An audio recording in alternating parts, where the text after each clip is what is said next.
오늘 우리에게 주시는 하나님의 말씀은 에스겔 15장의 말씀입니다.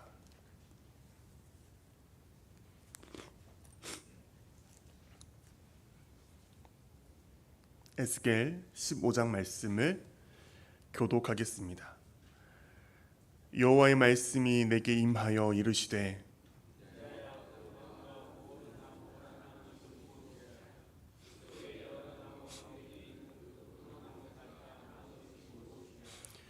그 나무를 가지고 무엇을 제조할 수 있겠느냐? 그것으로 무슨 그릇을 걸못을 만들 수 있겠느냐?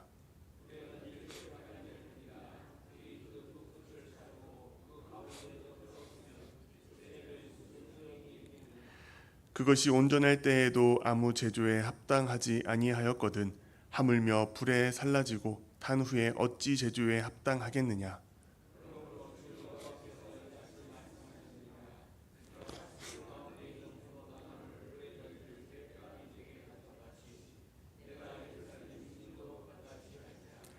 내가 그들을 대적한즉 그들이 그 불에서 나와도 불이 그들을 사르리니 내가 그들을 대적할 때에 내가 여호와인 줄 너희가 알리라.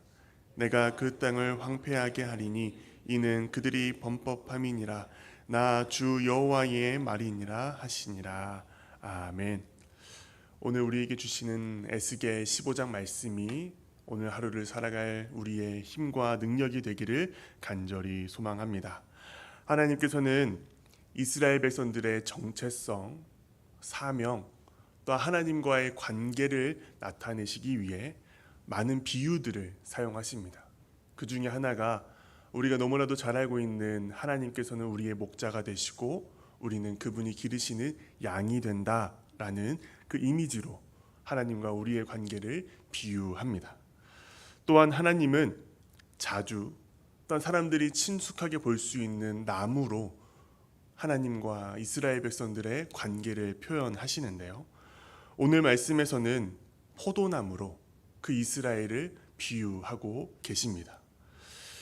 하나님께서는 그 포도나무가 어떤 상태인지를 2절의 말씀부터 우리에게 들려주고 계시는데요. 2절에서 하나님은 포도나무를 다른 숲의 나무들과 비교하시면서 포도나무가 다른 모든 나무보다 나은 것이 무엇이냐라고 물으십니다. 이는 곧 이스라엘이 하나님의 특별한 은혜를 받고 하나님의 선택된 민족이 되었음에도 불구하고 이방에 있는 여러 나라들과 비교해서 특별히 나은 점이 없고 그들과 별반 다를 바가 없다라는 말씀을 우리에게 들려주고 계십니다. 이어지는 3절에서는 하나님께서 포도나무를 통하여서 무엇을 만들 수 있겠느냐라고 물으시는데요. 포도나무를 우리가 살펴보았을 때 줄기가 굵지 않고 또한 곧지 않다라는 것을 살펴볼 수 있습니다. 그래서 포도나무로 건축을 하거나 또한 물건을 만들거나 공예품을 만들기에는 부적합하다라는 것을 알 수 있죠. 결국 포도나무는 목재가 될 때, 건축에서 사용될 때는 아무런 쓸모없는 존재가 됩니다. 포도나무는 그렇다면 언제 그 가치가 인정받고 또한 쓸모있는 존재가 되는 것일까요? 바로 열매를 맺을 때만이 그 나무는 가치 있는 나무가 된다는 것입니다. 3절 후반부에서는 이 포도나무가 너무나도 무엇을 만들기에는 부적합한 나무였기 때문에 그릇을 걸어둘 작은 못조차 만들 수 없다라고 우리에게 말씀하고 있습니다. 즉 연약하고 무력하고 쓸모없는 존재가 이 포도나무다라는 것을 우리에게 말하고 있습니다.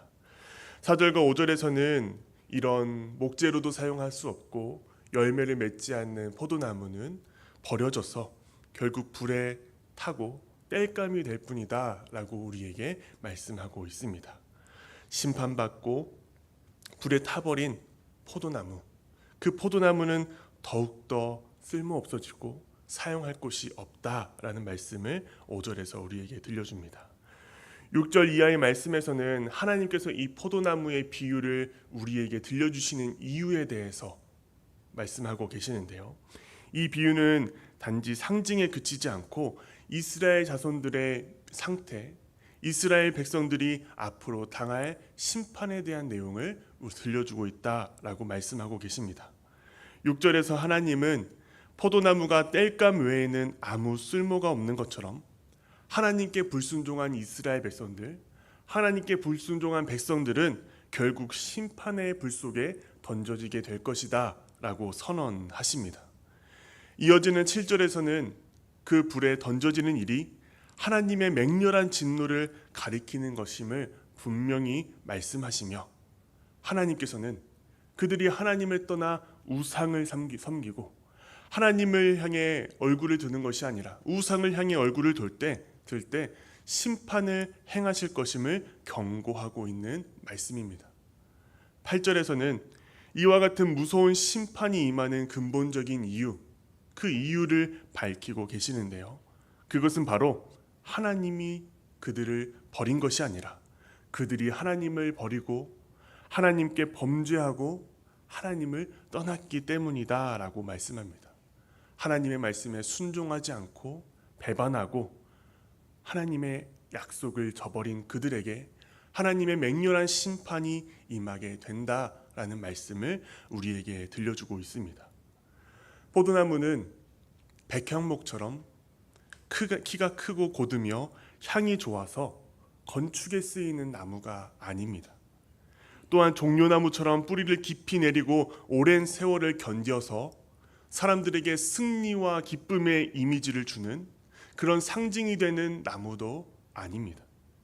포도나무는 오직 자신의 역할, 곧 열매 맺는 나무가 될 때 포도나무가 되고 그 존재를 인정받게 됩니다. 포도나무가 포도나무다울 수 있는 순간은 풍성한 열매를 통해 사람들에게 기쁨과 축복의 풍요의 상징이 될 때 진정한 포도나무가 된다라는 것입니다.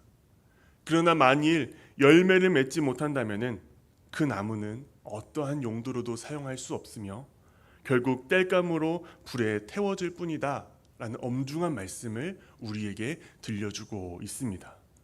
그 나무의 존재의 이유는 열매에 있고 열매에 없는 존재는 결국엔 버려진다라는 것입니다. 여러분, 그렇다면 포도나무는 어떻게 하면 열매를 맺을 수 있을까요? 오늘 본문 2절 말씀을 보시면은 열매를 맺지 못하는 포도나무가 어디에 서 있는지를 우리에게 들려줍니다. 하나님은 말씀하시기를 이 포도나무가 숲속 곧 다른 나무들 사이에 있는 포도나무다라고 말씀하고 있습니다. 이는 포도나무가 자라나기에 적합한 포도밭이나 아니면은 정원에 있는 것이 아니라 많은 나무들과 함께 섞여 있고 숲풀과 잡목들이 함께 있으며 혼란스럽고 메마른 환경 속에 섞여 있는 존재가 되었다라는 것을 우리에게 들려주고 있습니다. 포도나무가 풍성한 열매를 맺기 위해서는 농부의 세심한 손길과 성실한 가꿈과 관리가 필요합니다. 풍성한 열매를 맺는 것은 우연히 맺히는 것이 아니라 그 가꾸는 자의 사랑과 관심 속에서 그리고 또 올바른 위치에 심겨졌을 때 비로소 열매를 풍성하게 맺습니다. 그러나 이스라엘 백성들은 어디에 심겨져 있습니까? 하나님이 예비하신 포도원을 떠나 이방인들과 똑같이 잡목과 또한 풀들이 많은 숲속으로 들어갔습니다.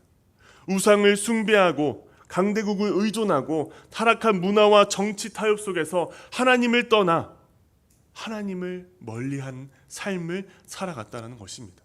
그 결과 그들은 열매를 맺지 못했고 하나님께 버림받는 불의 심판을 받게 되었습니다. 이와 같은 맥락에서 우리는 요한복음 15장 5절의 말씀, 예수님의 음성을 기억합니다. 나는 포도나무요 너희는 가지라. 그가 내 안에 내가 그 안에 거하면 사람이 열매를 많이 맺나니 나를 떠나서는 너희가 아무것도 할 수 없습니다. 이 말씀은 포도나무 비유의 본질을 다시금 명확하게 합니다.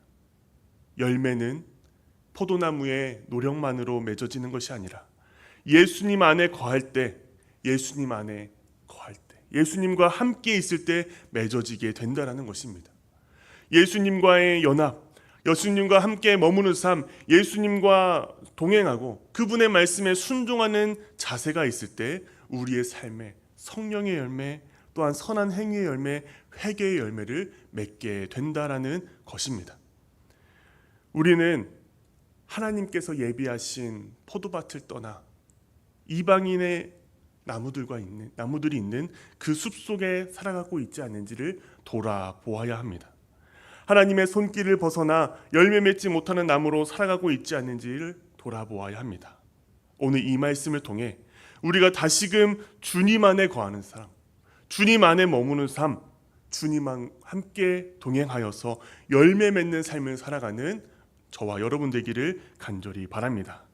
포도나무는 열매를 맺을 때 가장 아름답습니다. 포도나무는 포도원에서 농부의 세심한 손길과 사랑을 받을 때 풍성한 열매를 맺습니다. 포도나무는 가지가 포도나무 줄기에 꼭 붙어 있을 때, 꼭 머물러 있을 때 많은 열매 맺습니다. 우리의 삶도 우리의 신앙도 이렇게 되길 바랍니다. 하나님께 꼭 붙잡히고 하나님의 품 안에 살아가며 하나님 중심의 삶을 살아가 우리의 삶에 풍성한 열매를 맺기를 간절히 소망합니다. 그렇다면 우리가 하나님 안에 거할 때 맺게 되는 삶의 열매는 어떤 것일까요? 성경은 그리스도인들이 열매를 맺는다고 할 때 단지 이론적이나 추상적인 개념이 아니라 실제적인 삶에서 분명한 열매를 맺게 된다라고 우리에게 들려주고 있습니다. 삶의 구체적인 행동과 태도, 말과 선택 속에서 분명히 드러나는 삶의 지표이고 신앙의 표현이다라고 우리에게 들려줍니다. 마태복음 3장 8절에 회개에 합당한 열매를 맺으라라고 말씀합니다. 이는 단지 마음으로만 슬퍼하고 죄책감을 느끼는 회개를 하는 것이 아니라 죄에서 돌이켜 삶의 방향을 온전히 하나님께 전환하라라는 말씀입니다. 또한 갈라디아서 5장 22절에서 23절 말씀에 바울은 우리가 성령과 동행하는 삶을 살아갈 때 맺는 열매들을 들려줍니다. 사랑, 희락, 화평, 오래 참음, 자비, 양성, 충성, 온유, 절제. 이 모든 것들은 삶 속에서 사람을 대하고 삶 속에서 우리에게 다가오는 상황에 반응하며 일상 속에서 드러나는 신자의 모습에 대한 인격에 대한 이야기를 하는 것입니다. 이 열매를 맺을 때 우리가 어려움 속에서도 오래 참으며 어떻게 용서하고 어떤 자제를 가지며 살아가야 하는지를 우리에게 들려주는 말씀이다라고 하는 것입니다. 또한 에베소서 5장 9절 말씀은 빛의 열매는 모든 착함과 의로움과 진실함에 있다라고 말씀합니다. 정직함, 선함, 진실한 태도가 살아가는 것이 하나님께서 기뻐하시는 빛의 열매를 맺는 삶이다라고 우리에게 들려주고 있습니다. 따라서 성경이 말하는 열매는 우리의 마음의 상태만을 말하는 것이 아니라 하나님의 뜻에 반응하여서 하나님의 말씀에 순종하여서 하나님께 꼭 붙어 있어서 하나님의 품 안에 살아가서 나의 삶 속에서 나의 인격적으로 나의 삶의 태도로 나타나는 것이다 라는 것입니다. 그래서 우리는 하나님께 거할 때 우리의 삶이 변하게 된다는 것입니다. 그래서 하나님께서 우리의 삶 가운데 풍성하게 열매 맺게 하시는 그것은 우리의 삶이 변하여 하나님의 말씀대로 살아가는 삶, 하나님께서 말씀하셨던 하나님 사랑과 이웃 사랑을 감당하는 삶, 그 삶이 된다라는 것입니다. 우리 이곳에 모인 모든 성도님들, 우리가 하나님께 꼭 붙어 있어서 우리의 삶이 변화되기를 바랍니다. 우리의 주변에 있는 이웃들에게 우리의 착한 행실을 보여주고 또한 빛과 소금의 역할을 감당하며 맛을 잃은 곳에 맛을 내고 어두운 곳에 빛을 내게 하는 그런 예수 그리스도의 제자, 하나님 나라의 백성이 되기를 간절히 소망합니다. 우리가 그리스도 안에 거한다면 그분의 말씀을 마음에 품고 그 뜻에 순종하며 살아간다면 우리의 삶은 반드시 풍성한 열매가 맺게 될 것입니다. 그리고 그 열매를 통해 하나님께서는 영광을 받으시고 세상 사람들은 우리의 모습을 통해 하나님의 영광과 그분의 크심을 바라보게 될 것입니다. 열매 맺는 삶은 나 자신을 위한 삶이 아닙니다. 그것은 하나님의 영광을 위한 삶이고 세상에 하나님의 사랑을 전하는 통로가 되어야 합니다. 우리의 삶이 하나님께 꼭 붙어 있고 또한 풍성한 열매를 맺어서 복음의 통로가 되고 하나님께 영광이 되는 우리의 삶이 되기를 주님의 이름으로 간절히 축원합니다.